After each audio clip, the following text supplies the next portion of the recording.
ওরা কি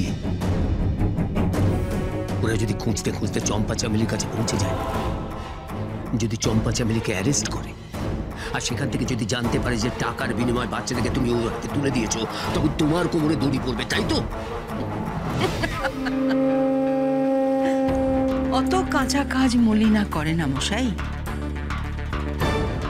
সমস্ত কাগজে সই করিয়ে বৈধভাবে এই বাড়ির মেয়ে রাখিকে আমি তুলে দিয়েছি চম্পা চামেলির হাতে দত্তক নেওয়ার জন্য।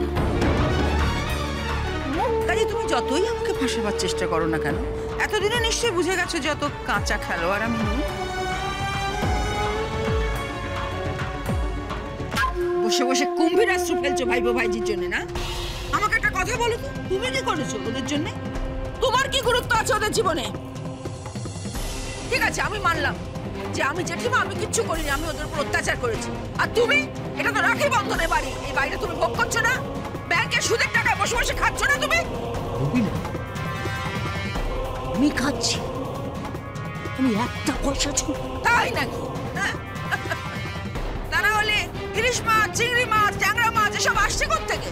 চাল ডাল নুন তেল চিনি যখনই চাইছি তখনই কোথা থেকে আসছে? হ্যাঁ, আবার শুনলাম সামনের মাসে একটা কাপড় কাচার মেশিনও আনছো।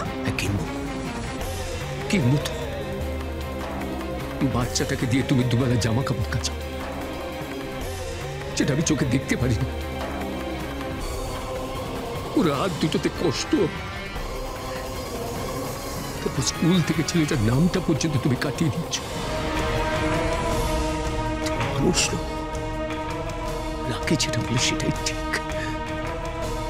তুমি রাক্ষসী, রাক্ষসী তুমি।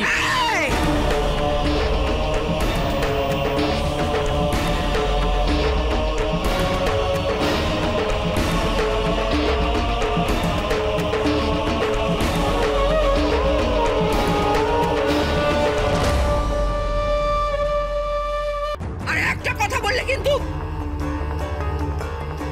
কি করবে? স্বামীর গায়ে হাত তুলবে? হ্যাঁ, প্রয়োজন হলে তাই তুলবো। মা,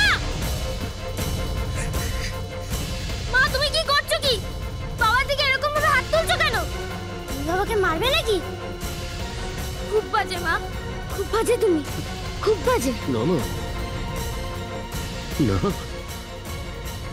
মায়েরা কখনো বাজে হয় না, কখনো হয় না। পড়া থেকে উঠে এলি কেন? চল আমি তোকে পড়াবো, আমি তোকে নীতি কথা পড়াবো। সবাই ভুলতে বসেছি জানিস তো।